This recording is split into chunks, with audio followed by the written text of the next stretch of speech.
Good morning, everyone. We just completed a caucus meeting with the White House negotiators and presenters, and it was a very thoughtful, comprehensive, clear-eyed discussion about the moment that we are in, and of course about the importance of avoiding a catastrophic default.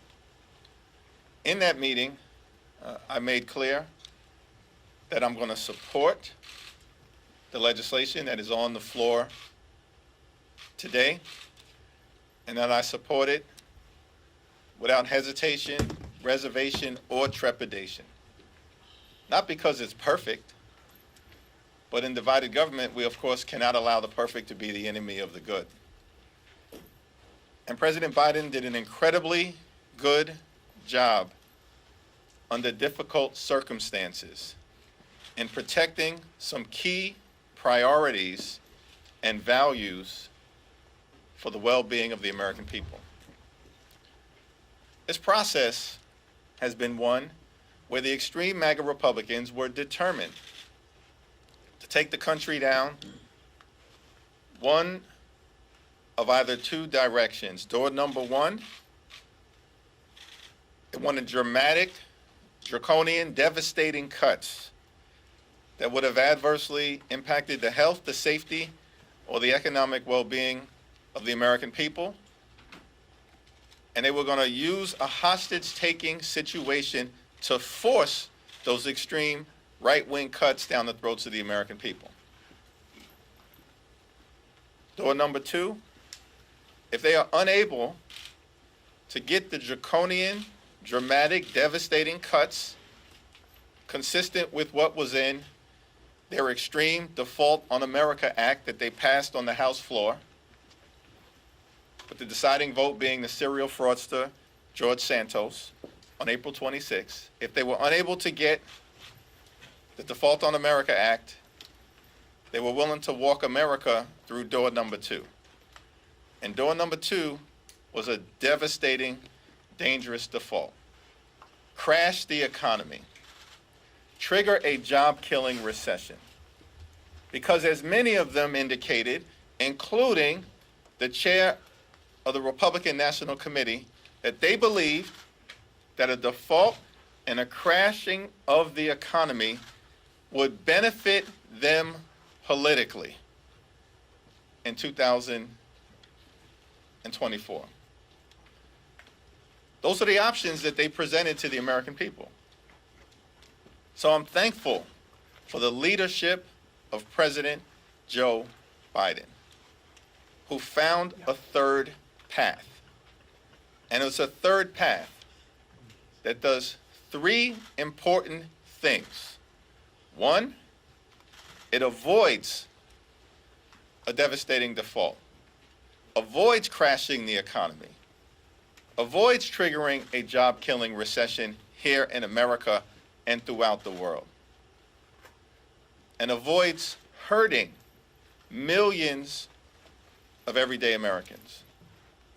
The second thing that President Biden and his team were able to do successfully in partnership with House Democrats and Senate Democrats every step of the way was to make sure that America would not be forced in another hostage-taking situation for the balance of this Congress. And it was incredibly important to make sure that the debt ceiling was suspended through the early part of 2025, so that the American people don't have to be subjected to this type of turmoil for the balance of this year and all throughout next year. And it gives us the space to work through how we can prevent this type of hostage-taking situation legislatively, legally, or administratively ever again. And then the third important thing that the Biden administration was able to accomplish is that they protected some things that were incredibly important to the American people. all of which were on the chopping block because of the extreme MAGA Republicans and their ransom demands from the very beginning of this year. But because President Biden held the line, some very important things were protected in this resolution. President Biden protected Social Security. President Biden protected Medicare. President Biden protected Medicaid. President Biden protected veterans. President Biden protected the Inflation Reduction Act. President Biden protected the clean energy tax credits that will be transformational. President Biden protected billions of dollars in funding to combat environmental injustice. And President Biden protected the American people from the types of devastating cuts proposed by right-wing extremists that would have hurt millions of everyday Americans. That was all accomplished as a result of this resolution. And I'm thankful for the leadership of President Biden, House Democrats who stood strongly behind him and his administration, Leader Schumer, and Senate Democrats as well. It's now my honor to yield to the distinguished whip of the House Democratic Caucus, who has held this caucus together in such an extraordinary way. From the first week of the 118th Congress, through the Default on America Act, where every single House Democrat opposed the extreme MAGA Republican legislation, giving the administration tremendous strength in the negotiating room, all the way through making sure that every single Democrat, New Dems, Blue Dogs, Progressives, all points in between, signed the discharge petition to strengthen the leverage that the Biden administration needed to bring about an outcome that protected the well-being of the American people. Thank you, Katherine Clark.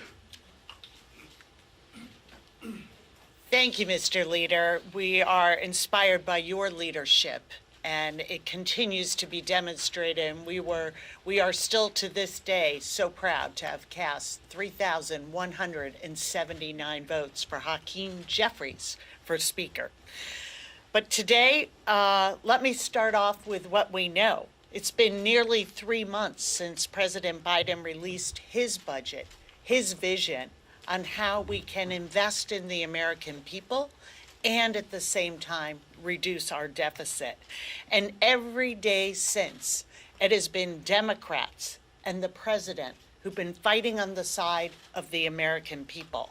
It is Democrats who've been the adults in the room. It is Democrats who's prioritize Americans over political gamesmanship. It's Democrats who've opposed this MAGA hostage situation. It's Democrats who have always been clear, we will not allow this country to suffer a devastating default.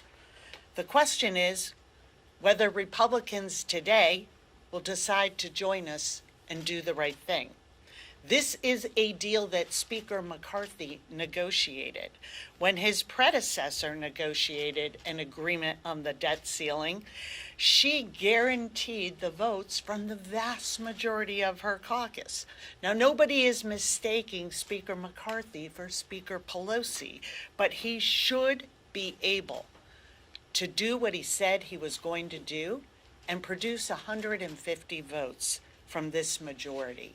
That should be on the table. And the fact that it is still an open question, the fact that we still don't know if the votes are there, that he is depending on Democrats to avert disaster, that is a reflection of the extremism, of the brinksmanship, and the ideological rot that has taken hold of the Republican Party. Like all of you, I am eager to see the Republicans' final tally. But this caucus will remain unified with the president and, most importantly, with the American people in this fight. And I am very proud to yield to our chairman, who has been helping us at every step of the way keep our caucus informed and together, and that's Chairman Pete Aguilar. Thank you, Whip Clark. Thanks to Whip Clark and Leader Jeffries for their leadership, for their comments to the House Democrats this morning, for the unity of purpose that they exude every day. This week will bring an end to the Republican-led and Republican-manufactured crisis. House Democrats look forward to continuing to tout the achievements of the Biden-Harris administration, 12.7 new jobs created. But when we reflect on this week, it's important to know this wasn't about deficits. This was never about deficits to Republicans. They turned down every reasonable opportunity to close loopholes that would affect our deficits. They want to stand behind their billionaire friends so they can pay less than teachers on their tax rate than teachers in San Bernardino. That's what this is about. And they're going to show us throughout the summer. Our prediction is that they're going to mark up a tax bill that would blow another hole over $3 trillion in the deficit. This is not about fiscal sanity. This is about them, each and every step of the way, protecting their billionaire friends. But House Democrats stand poised to help, stand poised to be the adults in the room, and we will ensure that we put this crisis behind us. We've had a number of briefings with the administration officials. I am appreciative of them. I continue to appreciate the president standing up for Medicare and Social Security and Medicaid.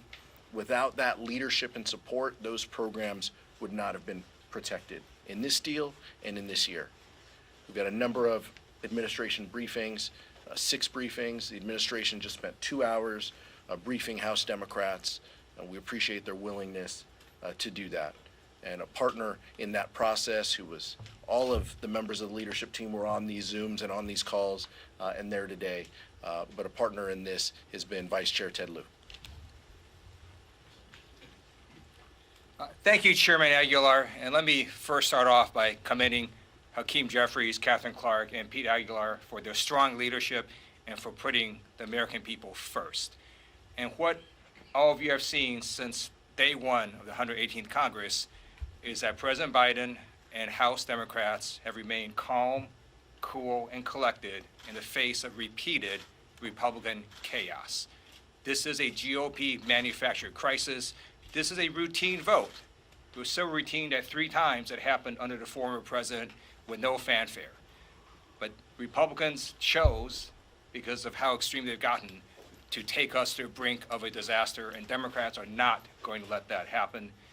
And what we've seen in particular from President Biden is that he gets stuff done.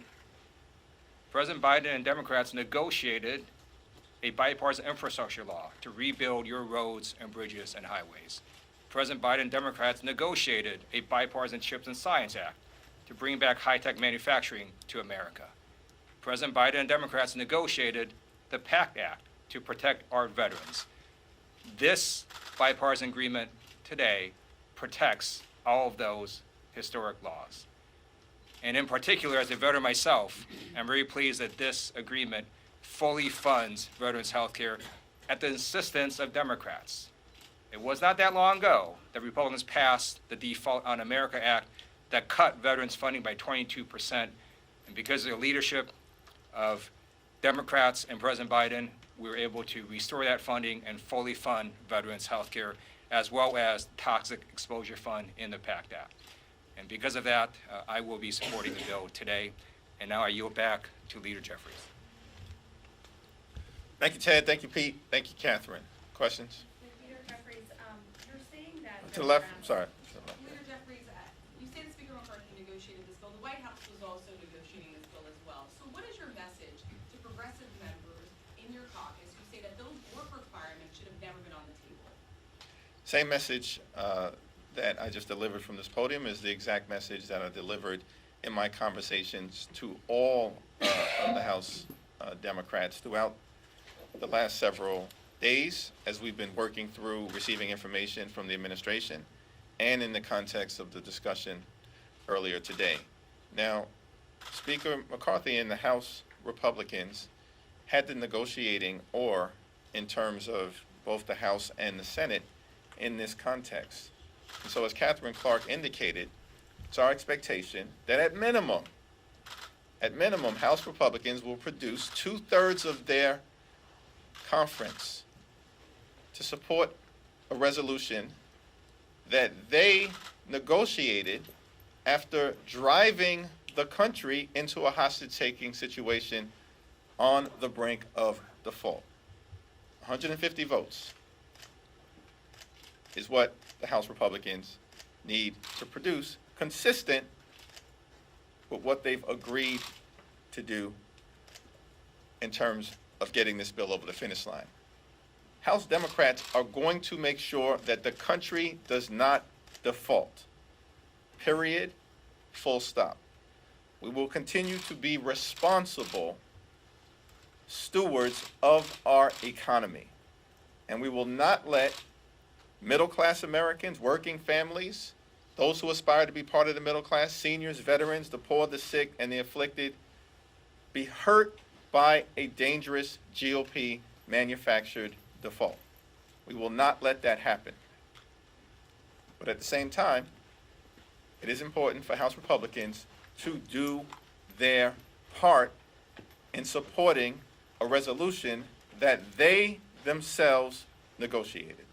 Leader Jeffries, you're saying that Democrats are unified behind this deal, behind... I didn't say that. I said that we are unified in avoiding a default. We are unified as it relates to why the country is in this situation. And we're unified behind the leadership that President Biden has provided. But in order to avoid a default, you would have to pass this bill today. We're already starting to see some Democrats say no, like Chairwoman Pramila Jayapal has come out and said no. Is this fracturing the conference, and how do you mend those relationships? Have you reached out to her? Conference is not fractured at all. I had a very good conversation with Pramila Jayapal earlier today. Unity is different from unanimity. The great Jim Clyburn has always reminded us. We will continue to be unified. We are going to make sure that we avoid a default, and then we'll be unified as we move forward in building an economy that works for everyday Americans from the middle out and from the ground up. And we look forward to taking on some additional fights for the American people, including stopping the extreme MAGA Republicans from trying to jam another tax giveaway for the wealthy, the well-off, and the well-connected down the throats of the American people. We will continue to be unified in all of those efforts. Hold on. Third row. This 1% cut to the budget if all 12 appropriations bills aren't passed, what does that say for the appropriations process later this year? How's that going to affect how things are going to go, and does it raise the chance of an omnibus bill? How's this going to work? We all have full confidence in the House Democratic leader on the Appropriations Committee, Rosa DeLauro, the once and future chairwoman of the Appropriations Committee, to defend Democratic priorities, to fight for the middle class, for working families, for young people, for older Americans, for those who aspire to be part of the middle class, for vulnerable Americans. And as we resolve this default crisis and then hand over the reins to the Appropriations Committee, I believe that we couldn't be better served than from the leadership of Rosa DeLauro. What's the latest update you received from Speaker McCarthy about how many votes Democrats will need to deliver on both the bill itself and also the rule? Let me defer to Katherine Clark on the rule, and on the bill itself, we haven't gotten a precise number from the other side of the aisle yet, but we continue to maintain that House Republicans need to keep their commitment to produce 150 votes for the resolution that they themselves negotiated. And when that happens, Democrats are going to make sure that there is no default. In regards to the rule, it's very simple. The majority is responsible for passing the rule. So Democrats won't deliver any votes for the rule if he doesn't have them? I think as Catherine indicated, the majority is responsible for ensuring the passage of the rule, but we will not allow a default to happen. Mr. Leader, you used the phrase hostage taking. At the end of the day, everybody negotiated over the debt ceiling. What does this mean whenever the next time comes around? Well, I think President Biden and Democrats in the House and the Senate were very clear that we were going to proceed on parallel tracks from the very beginning. And parallel tracks meant for us that we would avoid a default and that whatever resolution occurred relative to the spending side of the equation related to the appropriations process had to match in duration suspending the debt ceiling. It wasn't the original plan from the extreme MAGA Republicans. Their original plan, as you know, 10 years of draconian spending caps in exchange for an 11 or 12-month suspension of the debt ceiling. Are you kidding me? Give us a break. Did you have That's what that was their position. And that's not the resolution. Did you have to forecast or pledge a certain number of Democrats to get through this? Thank you, Mr. Leader. Thank you. Yesterday, Councilman Jayapal also said that she felt the deal that is on the table today would have been better had House Democrats had more of a voice, and she said she felt that would have been the case if you had a more consistent presence at the negotiating table. Do you agree with that? Well, I'm thankful for her comments, but I've got full faith, and as I believe all of us do, certainly in President Biden and in the team of designees that were in the negotiating room. Every single member of the House Democratic Caucus has great confidence in Director Shalonda Young in particular. In fact, before she said a word today, she received a standing ovation from every single person because we have great confidence in her ability. It was an enlightened decision when President Biden put her into that negotiating room, and we knew that she would defend our values, and she did. There's been some talk of Democrats holding their votes tonight to show that Republicans couldn't pass it alone and then provide the votes later on to prove the point. Do you think that this is something that's been discussed, and do you think this is an appropriate course of action? And there was no discussion of that either in the meeting that we had earlier today with all of the top Democrats on the standing committees or in the 2-hour and 15-minute meeting that we had in the caucus. We'll go to Paul. But you did say that the Republicans have to keep their commitment to 150 votes. And I think you actually said, and then the Democrats will. So what happens if they do not provide 150? What if they're sitting up there at 130? Well, to be clear, it's our expectation that House Republicans will keep their commitment to provide 150 or so votes as a floor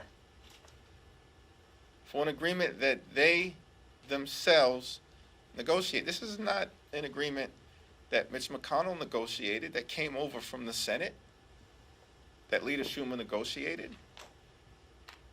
They were the ones who were in the room. And so I think it's reasonable for the American people to conclude that this is going to be a bipartisan resolution to a manufactured default crisis that they created. In terms of functionality, and what happens during the 15-minute vote series or things of that nature, none of us have gotten into any of those mechanics. Because we've been very clear, we will not allow the country to default. America must always pay our bills. We will not let extreme MAGA Republicans in the Congress crash our economy and hurt everyday Americans. Period, full stop. Mechanically, what that looks like on the House floor remains to be seen. Thanks. Thank you, Leader Jeffries. Do you think the White House gave up too much or relented in that they had said that work requirements was a red line? They gave in to improved work requirements. And second, what's your reaction to some in the Freedom Caucus driving to file a motion to vacate the chair? If that were to happen, would Democrats stand behind Speaker McCarthy, given that reportedly that Dems feel that there could always be a worse option? Well, we'll cross that bridge when we get to it, and there's been no discussion over the last several days in any of the meetings that we've had as it relates to any hypothetical motion to vacate the chair. Our mission is clear. Make sure that we prevent a catastrophic default from being visited upon the American people. Period, full stop. That's our mission. In terms of the so-called work requirements, which, by the way, have been in law since 1996. This was a phony, fake talking point injected unnecessarily into this discussion. Let's be clear about that. Okay? The overwhelming majority of people who receive SNAP or TANF are already subject to work requirements because of the 1996 law. Now, in this situation, I think President Biden and his team did the best that they could. And in fact, expanded eligibility for veterans, expanded eligibility in terms of SNAP for homeless and the unhoused, and expanded eligibility for young people who have aged out of foster care. That's an extraordinary accomplishment. And what the Congressional Budget Office has had to say about this development speaks for itself. Last question. I was wondering how you feel about the 72-hour rule, if that should remain in place going forward, if that's something you would strike down if you were to take back Congress. Yeah, I'll respond to that, but I want to give everyone an opportunity just to offer some closing thoughts. Catherine, Pete, Ted. Pete. I would just echo what the leader said. I mean, House Democrats stand poised to avert this crisis. Personally, from the vice chair and I, we appreciate the administration coming up here, continuing briefings, the documentation that they have sent over to help members arrive at a decision that is best for their districts has been helpful. Over the last 48 hours at the leader's request, we have had 6 deep dive briefings plus the caucus session this morning. That's 9 hours. Over the last 48 hours, House Democrats have been digesting information to make the best decision we can to avert this Republican-led crisis. That's where we're at. And we appreciate all of the information that we have taken in, and members will make the decision that is best for them. House Democrats are very clear. There is no perfect negotiation when you are the victims of extortion. Nobody likes to pay a ransom note, and that's exactly what tonight's vote is. Our payment on the ransom of the American people. The MAGA Republicans, the extremists, have taken them hostage, offered, as the leader set forth, a lose-lose proposition. We'll either have devastating cuts or we lose 8 million jobs overnight, spike the cost of home ownership, of car loans. Last time we even got close to default, Americans on the verge of retirement lost on average $20,000 of their life savings. This is how the MAGA extremists view the American people. It doesn't matter what will happen to them as long as they are winning their political game. And who's at the center? It's families at home. It's workers. It's small businesses. It is the full faith and credit of the United States, and not only the recession and economic catastrophe it could start here, but trigger globally. So at a time where our president is asserting the strength of our country here and abroad, bringing manufacturing back, investing in infrastructure and climate resiliency, strengthening NATO, siding with Ukraine, and standing for democracies around the world. This is the vision of the Republican conference? That you put all that at stake for what? For what? To make that winner's circle so small that only the very rich and already well-connected continue to prosper, and you're willing to cut off opportunity for American families who are trying to get by, recover from the pandemic, get back on their feet? It's hard to take in because it is so cartoon villain-like.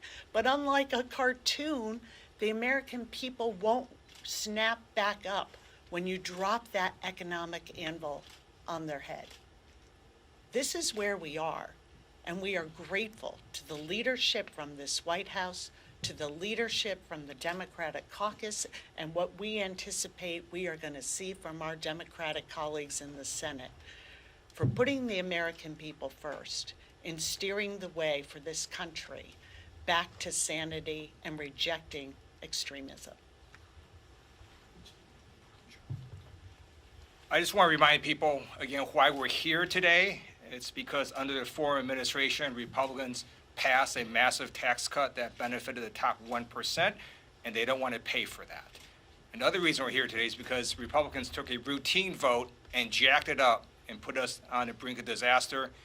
MAGA Republicans will fail in their attempt to crash the U.S. economy, and that's because President Biden and Democrats are standing strong. We're going to make sure our country does not default and that we in America remain the leader of the free world. Thank you again to Whip Clark and Chairman Aguilar and Vice Chair Lieu. Over the last 72 hours, the communication between the White House, the Biden administration, and House Democrats has been clear, consistent, and comprehensive. And I thank the White House for making everyone available at the highest level under the leadership on our side of Chairman Aguilar and Vice Chair Lieu to make sure that there was a robust, active, authentic discussion so that every member can make an informed decision later on this afternoon and this evening as it relates to the legislation that will be in front of us and in front of the American people. What is clear is that President Biden has succeeded in protecting the American people from some of the most harmful and aggressive things that the Republicans were trying to jam down our throats. Protected Social Security, protected Medicare, protected Medicaid, protected veterans, protected the middle class, all those who aspire to be part of it, working families, the poor, the sick, and the afflicted, from the types of devastating cuts that extreme MAGA Republicans were determined to enact. And as a result of the efforts of the Biden administration, we're going to be able to make sure, here in the House and in the Senate, that America does not default and that our economy does not crash. And we will all live to fight another day in fighting for the people. 72-hour rule.